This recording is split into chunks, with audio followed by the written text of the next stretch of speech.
প্রদেশের একটা জেলাতে একটা গ্রাম ছিল রানীগঞ্জ। রানীগঞ্জ গ্রাম নিজের আভিজাত্যের জন্য বিখ্যাত ছিল, যেখানে সবার বড় বড় ঘর আর জমি ছিল। এসো এসো মানিক জাহান, এসো এসো, আর দেখো আমরা কত খুশি, দেখবে, এসো এসো। প্রধান মশাই, আমি ঠিক বুঝতে পারলাম না। আরে তুমি তো হলে দুঃখী, তাই না? আরে ভারী জিনিসও তোমার দুঃখের থেকে বেশি ভারী। আর এখানে আমাদেরকে দেখো, আমাদের জীবনে কত খুশি রয়েছে, বুঝলে? পঞ্চায়েত আর চেলার কথা শুনে মানিক চাঁদ দুঃখিত উদাস হয়ে সেখান থেকে যাচ্ছিল। হ্যাঁ হ্যাঁ, যাও যাও যাও, নিজের জীবনের দুঃখের গল্প নিজের ওই ছোট বাউন মেয়েকে শুনিও, কে জানে ও বড় হয়ে যেতে পারে, তাই না? মানিক চাঁদ সেখান থেকে চলে গেল। মানিক চাঁদের মেয়ে ভক্তি, যার উচ্চতা শুধুমাত্র 3 ফিট 2 ইঞ্চের ছিল। ভক্তি মা, কোথায় গেলে? আমাকে একটু চিনি দিবি? আমার ঘরে হঠাৎ করে অতিথি চলে এসছে। হ্যাঁ কাকি, এক্ষুনি নিয়ে আসছি। ভক্তি নিজের ঘর থেকে 1 বাটি চিনি নিজের প্রতিবেশীকে দিয়ে দিল। আসলে ব্যাপারটা কি বলতো, আজকে আমার মেয়ে নাগমার বিয়ে ঠিক হয়েছে, নেমন্তন্ন করব, তোমরা নিশ্চয়ই এসো, আর নিজের জন্য কিছু দিনের খাবারও নিয়ে যেও। আসলে কি, এখন তোমার বাবাও তো বুড়ো হয়ে গেছে, আর তোমার বিয়ে তো আর হবে না। কাকি, এটা তো খুবই আনন্দের খবর, আমি নিশ্চয়ই আসব। হ্যাঁ বাবা, তোমায় আসতেই হবে, তোমার বিয়ে তো আর হবে না, কোথায় পাবে তুমি তোমার বর? আচ্ছা ঠিক আছে, আমি আসছি। এটা বলতেই ভক্তির প্রতিবেশী ওখান থেকে চলে গেল। আর এই সব কথা মানিক চাঁদ শুনে ফেললো আর নিজের মেয়েকে বলল, বাবা, এই গ্রামের লোকেদের সাথে তুমি কেন কথা বলো? তুমি ছোট বলে তোমাকে সবাই খোঁটা দেয় তো এরা। বাবা, এটা তো ওদের সব সময়ের অভ্যেস, আর আমি এত কিছু ভাবি না। আর তুমি বলো, তোমার দিনটা কেমন গেল? আমার খুব খিদে পেয়েছে সোনা, দয়া করে তুমি আমায় কিছু খেতে দেবে, তবেই আমার গায়ে একটু বল আসবে। হ্যাঁ বাবা, আমি এক্ষুনি নিয়ে আসছি। মানিক চাঁদ নিজের মেয়ে ভক্তির সাথে খুব ভালোবেসে খাবার খায়। তখনই ভক্তি বলে, বাবা, ঘরে না তো কালকের জন্য চাল আছে, আর নাই দুধ, আর গ্যাসও শেষ হয়ে যাবে, না জানি কখন বন্ধ হয়ে যায়। বাড়ি আসার সময় আমি কিছু একটা ব্যবস্থা ঠিক করে নেব, তুমি চিন্তা করো না। কালকে দুপুরের জন্য একটু পান্তা ভাত রেখে দিও, যাতে তুমি কিছু খেতে পারো। খাবার খেয়ে মানিক চাঁদ শুয়ে পড়ে, কিন্তু ওর ঘুম আসে না। ও নিজের যুবতী মেয়ে আর ঘরের পরিস্থিতি দেখে চিন্তায় পড়ে যায়। পরের দিন মানিক চাঁদ সকাল হতেই রেলওয়ে স্টেশনে পৌঁছে যায়। রানীগঞ্জ রেলওয়ে স্টেশন যাত্রীতে ভর্তি ছিল। কোলে কোলে, হেই কোলে। হ্যাঁ হ্যাঁ বাবু, বলুন আমি আপনার জন্য কি করতে পারি? এই জিনিসগুলো তুলে রেলওয়ে স্টেশনের বাইরে গাড়িতে রেখে এসো। হ্যাঁ, যেমনটা আপনি বলবেন। একটা ব্যাগের জন্য পুরো 30 টাকা লাগবে। আপনার 4টে ব্যাগ রয়েছে, তার মানে হবে পুরো 120 টাকা। এত বয়স হয়ে গেছে, 4টে ব্যাগ তুলতে পারবে তো? কি আর বলি বাবু, এত দায়িত্ব আছে, আমি সব পারবো, আপনি শুধু দেখতে থাকুন ব্যাস। এটা বলে মানিক চাঁদ ওই ইংরেজের 4টে ব্যাগ উঠিয়ে নিল আর রেলওয়ে স্টেশনের বাইরের গাড়িতে রাখতে চলে গেল। তখনই একটা বাইক এসে মানিক চাঁদকে ধাক্কা মারলো, আর বাইকওয়ালাও সেখান থেকে পালিয়ে গেল। বাবরে বাব, কি হলো বাবরে, আমার পাটা। এই বুড়ো মানুষ, রাস্তা দেখে হাঁটতে পারো না তুমি? আমার জিনিসপত্র ফেলে দিলে তুমি, এবার যাও তো, আমি তোমাকে একটা পয়সাও দেব না। মানিক চাঁদের পায়ে গভীর চোট লেগেছিল। মানিক চাঁদকে হাসপাতালে ভর্তি করে দেওয়া হলো। নিজের বাবার এই অবস্থা দেখে ওখানে ভক্তিও চলে এলো। বাবা, তুমি তাড়াতাড়ি ঠিক হয়ে যাবে, তুমি চিন্তা করো না, আমি আছি তো তোমার সাথে। এবার আমাদের সংসার কি করে চলবে মা? এবার কি করব? না আমাদের কাছে পয়সা আছে, আর না আমাদের কেউ সাহায্য করছে। আমি আমার কানে সোনার দুল বন্ধক রেখে দিয়েছি, যাতে তোমার চিকিৎসার টাকা দিতে পারি। কাল থেকে আমি রেলওয়ে স্টেশনে কুলির কাজ করব। বাড়ির মা লক্ষ্মী বাইরে গিয়ে কাজ করবে, এটা একেবারেই ঠিক নয় মা। কিন্তু আমি কি যে করি, আমি যে নিরুপায়। মানিক চাঁদ নিজের বাড়ি চলে এলো আর বিশ্রাম নিতে লাগলো। আর ভক্তি কুলির কাজ শুরু করে দিল। কোলে কোলে কোলে। হ্যাঁ বলুন, আপনার জিনিস কোথায় রেখে দেব? স্টেশনের বাইরে গাড়িতে রেখে দাও। ভক্তি ওই মহিলার জিনিস গাড়িতে রেখে দিল আর ওনার থেকে টাকা নিয়ে নিল। বাবা, তুমি আর কি কি করো?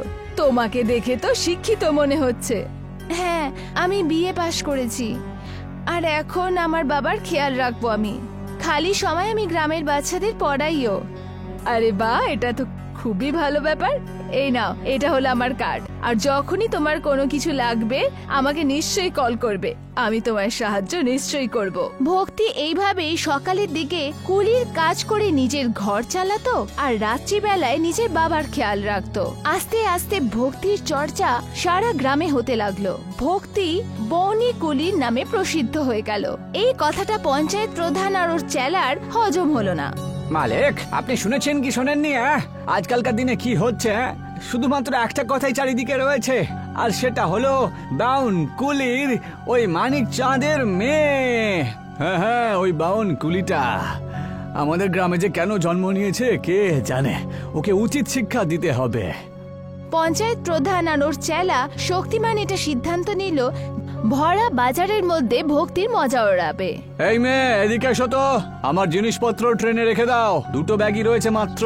পঞ্চায়েত প্রধান ওই দুটো ব্যাগের মধ্যে ইটে ভর্তি রেখেছিল, যেটা খুবই ভারী ছিল। ভক্তি ওদের ষড়যন্ত্র বুঝতে পারলো না, আর ইটে ভরা দুটো ব্যাগ ওঠানোর চেষ্টা করতে থাকলো। এটা তো খুবই ভারী। এই একটা ব্যাগের ওজন তো 10টা ব্যাগের ওজনের সমান।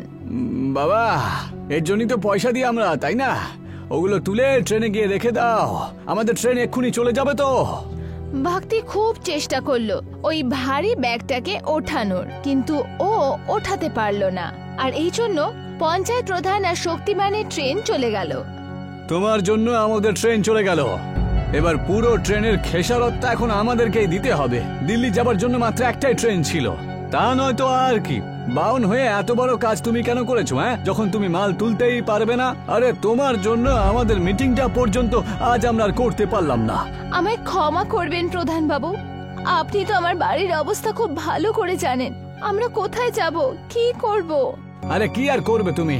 তোমার গ্রামের জমি তোমাকে আমাদের দিয়ে দিতে হবে, আর তোমার বাবা মানিক চাঁদকে আমাদের বাড়িতে চাকর হিসেবে কাজ করতে হবে। কৃপা করুন আমাদের উপরে, এরকমটা করবেন না। পঞ্চায়েত প্রধান শক্তিমান ভক্তির কথা একটাও শুনলো না, আর গ্রামে গিয়ে সবার সামনে ভক্তির বাবা মানিক চাঁদকে অপমান করলো। কোথায় মানিক চাঁদ? এই দেখো, তোমার মেয়ে আমাদের লক্ষ লক্ষ টাকা লোকসান করে বসেছে।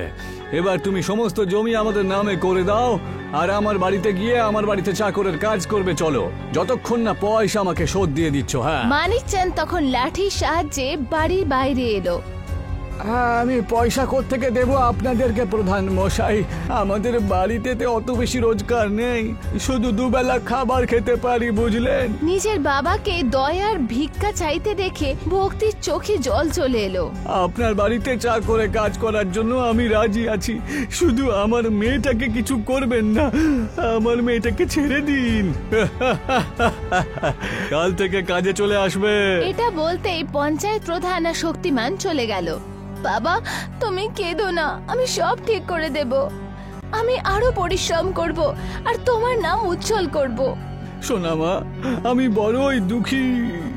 অনেক বড় অন্যায় করে ফেলেছি আমি, যে এই গ্রামে আমি তোমাকে নিয়ে এসেছি। আজকে দেখো, সমস্ত গ্রামবাসীদের সামনে আমাদের অপমান করা হলো, আর আমরা কিছু করতে পারলাম না। আমায় ক্ষমা করে দিও সোনা মা। আমি তোমায় সুখে রাখতে পারছি না, না তোমাকে বিয়ে দিতে পারছি, নাকি তোমাকে সংসারে সুখ দিতে পারছি গো। এই সব কিছুতে তোমার কোনো দোষ নেই বাবা, তুমি তো এই পৃথিবীর সব থেকে ভালো মানুষ। পরের দিনই মানিক চাঁদ প্রধান বাবুর বাড়িতে চাকরি করতে শুরু করলো। তখনই ভক্তির ওই সরকারি অধিকারীর কথা মনে পড়লো, যাকে রেলওয়ে স্টেশনে ভক্তি পেয়েছিল। ভক্তি ওনার সাথে দেখা করতে ওনার বাড়ি গেল। ভক্তি জানতে পারলো যে রানীগঞ্জের আইএস আর কেউ নয়, বসুন্ধরা দেবী। ওনার সাথে দেখা করে ভক্তি সব কথা বলল।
দেখো ভক্তিমা, এই সব কিছুর মধ্যে শুধুমাত্র তোমারই দোষ আছে। তুমি সব সময় সহ্য করে এসেছো।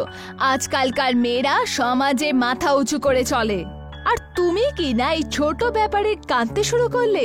তোমার বয়স এখন পড়াশুনো করার, নাকি কারোর গোলামি করার। আমি আমার উচ্চতার জন্য কিছুই করতে পারছি না ম্যাডাম। আমিও আপনার মতন বড় অফিসার হতে চাই। কৃপা করে আমাকে সাহায্য করুন। আমি কাল থেকে তোমাকে লোকাল ক্যাম্পে ভর্তি করিয়ে দেব। ওখানে তোমার মতন অনেক মেয়ে আসবে। তার আগে তোমায় কিছু পরীক্ষা দিতে হবে, সেটা দিয়ে দিও। আর ঠিক এরমই হলো। ভক্তি সব এক্সাম দিয়ে দিল, আর সব এক্সামেই ভক্তি প্রথম হয়ে গেল। শাবাশ ভক্তি মা, শাবাশ। এখন তোমাকে পুলিশ হতে কেউ আটকাতে পারবে না। এই সব কিছু আপনার সঠিক পরামর্শ দেওয়ার কারণে হয়েছে, না হলে আজও আমি পুরনো ভক্তির মতন চিন্তায় থাকতাম। এখন শুধু ফিজিক্যাল এক্সাম বাকি আছে, যেটা কিনা আমাদের গ্রামের রানীগঞ্জেই হবে। পরের দিন ভক্তি নিজের ফিজিক্যাল এক্সাম দিতে চলে গেল, যেখানে প্রধান বাবুর একমাত্র মেয়েও উপস্থিত ছিল। তোমাদেরকে 400 মিটার রেস মাত্র 3 মিনিটের মধ্যে শেষ করতে হবে। এটা তো আমার বা হাতের খেলা, কিন্তু তুমি কি করবে ভক্তি? তোমার তো উচ্চতাও খুব কম। যখনই দৌড়ানো শুরু হলো, ভক্তি 3 মিনিটের জায়গায় পুরো 2.5 মিনিটে পুরো দৌড় কমপ্লিট করে ফেললো। আর ভক্তি পুরো রানীগঞ্জের এসিপি হয়ে গেল। পুরো 6 মাস কেটে গেছিল। মানিকচাঁদ নিজের মেয়েকে দেখেনি। মালিক, আমাকে যেতে দিন। পুরো 6 মাস হয়ে গেছে, আর আপনার ঋণও শোধ হয়ে গেছে। দয়া করে আমাকে এবার আমার মেয়ের কাছে যেতে দিন মালিক। কি জানি ওর কি অবস্থা, ওর খেয়াল যে কে রাখছে কে জানে, আমি কিচ্ছু জানি না। তোমাকে আরো 6 মাস এখানেই কাজ করতে হবে, তারপর তোমার যাবার ইচ্ছে তুমি চলে যাবে, ঠিক আছে? তা নয় তো আর কি। আর যদি বেশি কথা বলেছো না, তাহলে চুরির অপবাদ দিয়ে তোমাকে জেলে পুরে দেব। প্রধান বাবু মানিকচাঁদের উপরে অত্যাচার করছিলই, ভক্তি পুলিশের জামা পরে সেখানে এসে পৌঁছালো। আর যেই গাড়িতে ভক্তি এসেছিল, সেই গাড়ির লাল আলো দেখে আর গাড়ির আওয়াজ শুনে প্রধান বাবু মানিকচাঁদকে বলল, দেখলে, আমার মেয়ে এসে গেছে।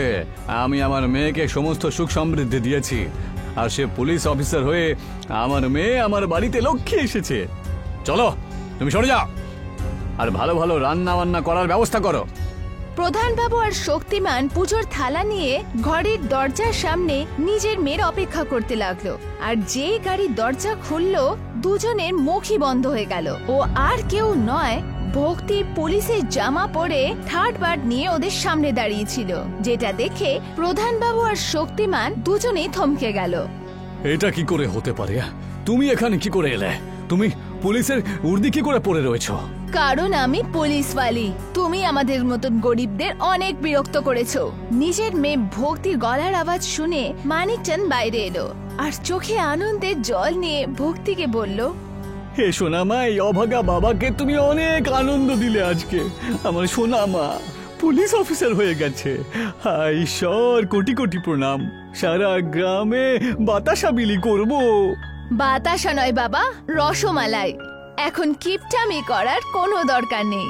ভক্তিকে পুলিশের জামায় দেখে শক্তিমান আর প্রধান বাবু চুপচাপ ওখান থেকে পালিয়ে গেল। তার মধ্যে ভক্তির সাথে আসা হাবলদার ওদের ধরে ফেললো। তখন ভক্তি ওদের বলল, ওদের জেল নিয়ে যাও আর কঠোর থেকে কঠোর শাস্তি দাও। এনারা আমার বাবা, আমাকে আর এরম অনেক গরিবদের আঘাত দিয়েছে। নিয়ে যাও ওদের। দেখলে প্রধান মশাই, আপনি সব সময় ভক্তি আর আমাকে গ্রামের সবার সামনে খোঁটা দিয়েছেন। ঈশ্বর সব কিছু দেখেন, তারপরে শাস্তি দেন। আমায় ক্ষমা করে দিও ভক্তি মা। ঈশ্বর যে আমাকে আজকে খুব শাস্তি দিল মা। আমি যা পাপ করেছি তার প্রায়শ্চিত্ত অবশ্যই করব। আমাকেও ক্ষমা করে দিও ভক্তি মা। প্রধান বাবু আর শক্তিমানকে জেলে নিয়ে যাওয়া হলো। ভক্তি পুলিশওয়ালি হয়ে নিজের কাজ সততা আর ভালোর সাথে করতে থাকলো, আর নিজের বাবা মানিকচাঁদের নাম উজ্জ্বল করলো।